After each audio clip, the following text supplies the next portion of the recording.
Yeah, my name is Kyle. I'm in Chocolate's office. I'm not in my setting, not using my computer. Well, Tyler, thanks so much for joining us this afternoon. We have questions already lined up for you, and we will kick things off with Woody Kane. Go ahead, Woody.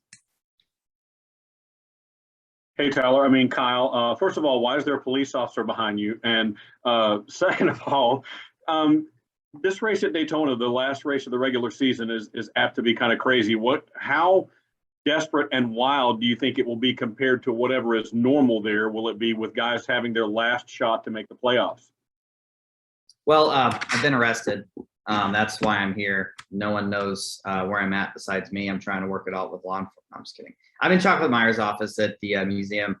We just got done shooting a little piece for Fox with Jay McMurray. But I think, well, I played a big part in that excitement last Daytona cutoff race, making a block that was a little too late on a car that was going a little too fast of Kyle Busch. But I think you'll expect to see drivers that were as desperate as I was in that race to try and get up front, get control of the race, and try and win for their team and all their partners. So it's just going to be a matter of trying to, I don't know, just have a understanding in the back of your head or have a point that you kind of have within yourself, like, all right, this is my fun meter. Like, if we can stay within here, we're good. If we go over here, we're starting to have too much fun.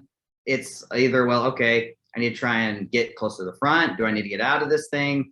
And that's all going to shift and continue to move around as, the laps wind down, how the stages play out, if Austin's able to get stage points and we aren't, or, if Harvick's pretty far away, and depending on how Michigan goes, we might be able to catch Harvick if something crazy happens to him at Michigan. We could catch Brad Keselowski. We're 30 points behind him. So we're trying to make the playoffs, right? But we're also trying to get to 10th and get that extra playoff point if we can too.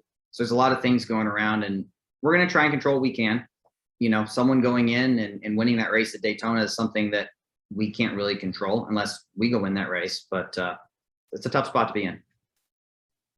Thank you. Mm-hmm. Our next question will come from Bob Pockris. Go ahead, Bob. Yeah, kind of following up on that, looking back at last year, would you do the same thing again? I mean, obviously you don't want to be involved in an incident, but knowing what's on the line, I mean, is there any other alternative? Well, the situation is a little bit different for us at the moment. I think we were 60 points behind the cut line at Daytona last year for that race. As of right now, going to Michigan, I think we're up 23 points. So the situation is a little bit different. We're 11th in points. We're looking at potentially, if we have a good two race span, we might be able to get to 10th, get a playoff point there too. But in doing that, we could also maybe not even make the playoffs all at the same time. So again, just trying to control the things that we can. It is different because, we are above the cut line at the moment. If someone new wins at Michigan, yeah, then it's kind of all back to, all of this stuff that we've been working towards kind of goes out the window. And then we need to come up with a new plan that we will bring and then have at Daytona for that race. So at the moment, we're just not really changing anything. We're just going to keep doing what we've done all year long. Once we get to Daytona, after Michigan is in the rearview mirror and seeing, where we stack up in points. Okay, maybe we change our strategy if someone new wins. Maybe not. We'll just have to see after this weekend. And going into Daytona last year, there was thought that, certainly there would be nerves of the guys who were on the bubble, but also it's Daytona. It's kind of at your hands a little bit. Maybe it isn't as nerve wracking. I'm curious if you can think back to a year ago, how nerve wracking was it? And was it maybe less or more than what you expected? It was in its own way, but different than how it would be where we're at looking at it now in this position. Last year, we kind of fell off of the end of the peloton, or I don't know how you want to call it, at the end of that regular season stretch, and just, we're in a place where we had to just basically win Daytona. Nothing else mattered. So desperation, yeah, it sinks in you, and you're trying to do everything you can at the end of that race. As is, I think there's, 15, 16, 17 other drivers that are in the same boat as you behind behind you even further back in points. So yeah, it is stressful because it's something that is somewhat out of your hands. You can only control what you can, and that's, you know, for us, that's our cars, our team, and our how we perform over the next 2 weeks. We can't really control or predict or even waste the energy predicting how other teams are going to go into Daytona and how they're going to run. So we just got to focus on ourselves still. Thank you. Mm-hmm. Our next question will come from Claire B. Lane. Go ahead, Claire. Thank you. Okay, so my question is, what, and it sounds really elementary, but what does winning the opportunity to get into the playoffs mean to you and to your team? Sometimes we talk a lot about getting there, but we don't talk about what's on the line. What is on the line? If we could win, or just making the playoffs? Getting into the playoffs, making it into the playoffs, how important that is. It's extremely important. As any driver I think would say, for us, especially for me, last year it was a goal for our team, even though, yes, rookie and all that, we had the trends and the positives were there for us to get there. But some of the mistakes that were made in that rookie season, you know, really took us just far enough behind. It was really difficult to overcome, and other drivers were surging late in the season, and it was a difficult time to make up points, and we were losing them. This year round, I mean, it's even more important considering we were one of the first drivers to miss the playoffs last year. And then also for us, as I kind of talked about, we're sitting 11th in points, have a shot at getting to 10th. We've had a really good turnaround from, you know, 5 or 6 races in at Atlanta, I think it was earlier this year, where we were 32nd or 33rd in points. So we've overcome a lot of points deficit. We've passed a lot of other teams and drivers in points. And even furthermore, we've ran really, really well, I feel like, for many months now in the season. And I look at, you know, not just, okay, making the playoffs is important for sure. When I think about it, you know, the guys that will be racing around in these playoffs, I think we can outrun at where we're at right now. We can outperform and advance, you know, probably advance past some of these drivers. And I think we're running good enough to make it through the first round and have a really good shot at fighting to make it through the second round to round 3. Honestly, like we're right in that window. So it's really important to make it into the playoffs, because we are going to have some playoff points from, you know, the stage wins. If things go right, we'll get some more from where we're at in the regular season standings. So a lot's on the line for us in that regard, because it's not a matter of just making the playoffs and, okay, we made the playoffs, we went out the first round, that's where we stack up. No, I think where we're running right now and where our team RCR is going, even Austin as well, like we are good enough to make it go deeper into the playoffs than just be a one and done. Is it like do or die? I mean, I know to win the championship is huge. Is it do or die for sponsors? Is it, you know, also bonuses for people? Is it, I don't know. I mean, if you don't get in, there's a certain level. You're in the playoffs, you're not. Is it that huge, you know, to get in? I think it's always been really important to make the playoffs for sure. As things have changed over the last year and a half with the pandemic and COVID, you know, now, you know, it's kind of easy to forget, you know, how different that would have been a year and a half ago. But, you know, now as well, everyone that's in the playoffs, you know, starts at the front of the field. So not only is it important to make the playoffs for your partners and the TV time and the storylines and for the team members a part of the organization, but it's also incredibly important to make the playoffs because it's going to really dictate the opportunities you have for your race weekend. You know, when you're, you know, one of the best cars on the racetrack, but if you're starting back there in 17th at some of these places that we go to, it's really hard to even have a shot to get up there and battle with the guys that you have the speed to get to at some races that we have. So that was something that was kind of aggravating for us when we did miss the playoffs last year. Is, you know, we'd have a good run, somewhere run, I don't know, top 5, and nope, doesn't matter. We go to, you know, the next race and we're starting 17th, even though we probably should have started in the top 10. So that's another reason, you know, with the pandemic that racing now changed to make it even more important. But we all know, you know, the cars and the teams that are in the playoffs get a lot of the attention from, you know, post Daytona on. And so that makes it important for us to, even more important. It's just another reason to go out there and get the job done. Thank you. Appreciate it. Good luck. Thanks, Claire. Mhm. Next question will come from Dustin Long. Go ahead, Dustin. Thank you. Hey, Tyler, you've had some good runs here lately on the 550 tracks, Atlanta, Pocono, the last few times. And, you got this 550 horsepower track, and then you don't have one for a while into the playoffs. So is this one become any more important? Is there anything that can be drawn from Atlanta and the Pocono, or are those tracks so different that it's not going to help you for, like Vegas in the playoffs?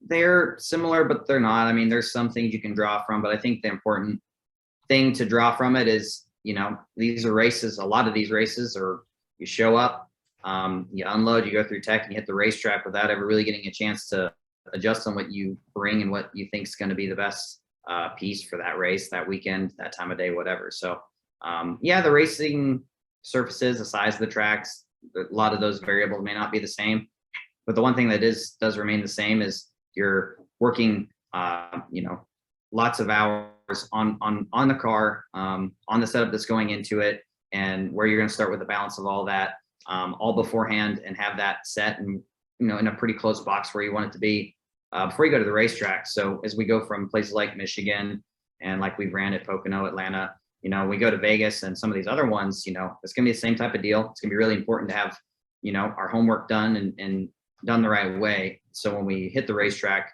that we're not having a wholesaler car. It's very difficult to make big adjustments and still even get it comparable. So I think that aspect of it, yes, it's going to be important to be able to take this car to Michigan and run good. Know that we got it pretty close from the get-go for these other races like that at the 550 tracks like Vegas. I know Kansas further down the road, Texas, but tracks like that too. As somebody who's had experience going deep into the playoffs of the Xfinity Series, obviously with winning the 2 championships, you understand the pressures and what goes through those 7 weeks as opposed to 10. But I'm curious, is this period of time, even before the playoffs start, is this almost kind of that same feel because you're trying to secure a spot, or is it any different? I'm just curious if that experience in the past helps in the stretch. And it can help, we've seen teams have runs late, but then in the playoffs, they've kind of worn themselves out. Yeah, it's kind of there are things about it that you can kind of, compare it to the playoff situations that we're hopefully going to be putting ourselves into. But there's more unknowns just purely because it's still open-ended on the backside, right? I mean, anybody can win at Michigan and Daytona and they're in, just like we've seen a few different winners do that this year. But once the playoffs start, it doesn't matter if, a car 17th, 18th in points wins the race. It doesn't shake up the leaderboard. There's no, it doesn't add, there's the uncertainty that it could add is kind of out of the question. It just becomes more of about a race of really understanding, not necessarily focusing on your competition in the playoffs, but executing and sticking to your game plan and not getting caught up in the drama and the points and all that stuff, and just make the most of your weekends. And we haven't really, I don't know, I never really foresaw at the beginning of the year that our recovery would lead us to being 11th in points. At one time I'm like, man, okay, we're gonna have a shot at very early in the year. To be honest, I didn't think we were gonna have a chance to get out of the hole that we put ourselves in to just get back to the cut line. Then we did, and now we're sitting in a good spot. So kind of the whole year in a way has been a big steady grind of just like, all right, let's get more points. Like we got to make them up. And so these 4 races that we've had from the break, the 2 road courses that are now in the past and these 2 coming up, I kind of tried to create that as like a really important stretch to get the most out of our races. And yeah, Indy, we didn't get the finish we wanted, but our team got out there, we got that thing pretty much, it repaired the best of our ability. Instead of parking and being done for the day, we're able to get five points on that last green white checkered, and that's the type of tenacity and resilience and just the amount of fight that we need to have in our team, and we're having all those things come together at the perfect time. Thank you. Our next question will come from Tino Patino. Go ahead, Tino. Thank you. Hey Tyler, I really want to know like what makes this season a success for you guys? Is it making the playoffs? Is it winning a race, or is it something more than that? Well, there was definitely one point in time. Even last year, I was the same way. If we make the playoffs, it's I'm a rookie, or it would have been a success. If we didn't do that, it was very easy to kind of get down the dumps. That the goal that we had, we didn't obtain it, and kind of started the year out the same way. And as the years gone on, still have that same, same thought and drive. It's we got to make the playoffs, but you know there's other ways to look at it too. I think would make this season a success is to continue to just improve like we have been for months and months now. We're kind of in a spot where Michigan goes smooth and Daytona goes smooth. We're going to be in a great place. But we could get to Daytona, we could run fifth, get stage points, have a great day. Somebody win that's behind the cut line, knock us out, and that's kind of out of our control at that point. But for me, mainly, it's about that. It's just about that rate of improvement and continue to improve all year long, not losing that drive to improve. So even if the unthinkable happens and some crazy upset winner happens at Daytona, the season isn't over. It's not a bust. The drive and the motivation that we have probably only would just increase as we try to really work on making everything better within our team and that aspect. How can we gel better as a team once we get thrown into a brand new car for next year? But the way we've been going has been great. We've been pushing really hard. We just, unfortunately, the one thing we needed to do to really take care of a lot of our problems was win a race. And we've had those opportunities. We just didn't capitalize on them. Thank you. Our next question will come from RJ Starcivic. Go ahead, RJ. Hey, Tyler. So you guys obviously did a great job last weekend getting stage points and prioritizing that. I just wanted to know how, for you and your team, when you're strategizing the weekend, how do you guys balance, prioritizing the stage points and also trying to find a way to make sure you're there at the end as well? I mean, it's kind of a nonstop, constantly evolving situation, depending on who you're trying to race for in points. Again, as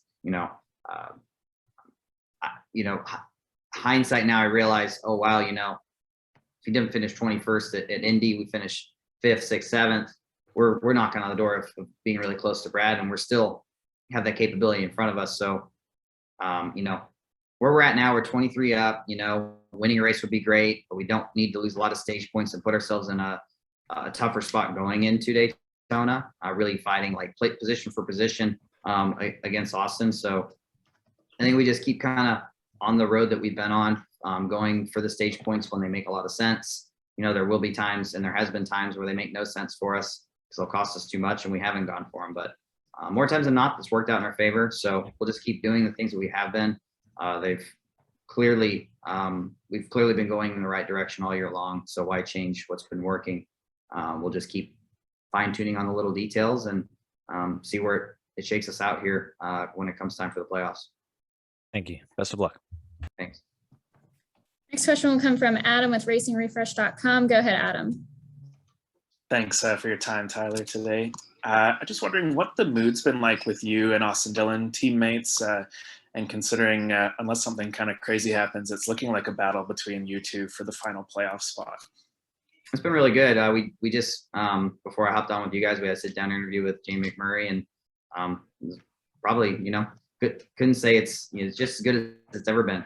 We've been working really hard. The last 4 weeks were a really good time because we had those 2 off weekends and 2 weeks of road course racing, and both of us worked really, really hard on the cars and the setups, which were very close together, that we took to these road courses. So things have been really good there between us. We're really on the same page what both of us need to go out and do. The teams are, as much as it would seem like the doors would shut at this point in time of the season when it's, the 3 and the 8 fighting for 16th and 17th, the doors have never been more open. Lots of sharing going on. We both know that if we want to do well in the playoffs or make the playoffs, we need to keep, push each of us, keep pushing the other along the way. And we've been doing a great job of that this year. And, especially the last couple of weeks, and, going into Michigan, the same thing has been happening this week too. Next question will come from Kelly Crandall. Go ahead, Kelly. Thank you. Hey, Tyler, what did you think? You ran on the Resin at Nashville, and NASCAR is going to put that down this weekend at Michigan instead of the PJ1. What did you think of the Resin in Nashville, and how do you think it will be different or make Michigan different this weekend compared to what it's like with the PJ1 there? Well, I hate to say it. I know it's not really the answer you want, but I'm not really trying to make any expectations of it at this moment. Very fortunate. Didn't know of this at the time that, months and months ago when I had an idea what race I would be running in the Xfinity series. It just turns out that now with how well the Resin worked at Nashville, that now Michigan's going to give it a try. And it just so happened to be, one of the events that I was going to be running, the 23 car for our motorsports with Ohio Logistics on the hood of that car. So just worked out good because of that Xfinity race and the experience I'm going to get there. I'm going to take what I've learned from the Resin. I guess in a way, my expectations of the Resin, maybe not what it'll do at Michigan, is okay. It seems to not need as much time or heat to activate. And it gives grip in a different way from the PJ1 to where when you slide up a couple grooves in it, you don't really crash or lose complete control of your car. It just seems to be a little bit more forgiving, have a good amount of grip still, but not get to the point where we've seen PJ1 just become so gripped up that nowhere else but the compound is an option to race on. So I think it could be a good fit for Michigan. I hope they height wise, it's about where it's going to be when we go in a couple of days, because I really get nostalgic when I see the old videos of Michigan before it was repaved, watching guys run up by the fence. I know probably won't be on the fence, but any higher we can run at a fast 2 mile racetrack like that, I really enjoy, especially in an Xfinity car. Any additional questions for Tyler? All right, Tyler, thanks so much for joining us this afternoon again, and good luck this weekend at Michigan. Absolutely. Thanks, everyone.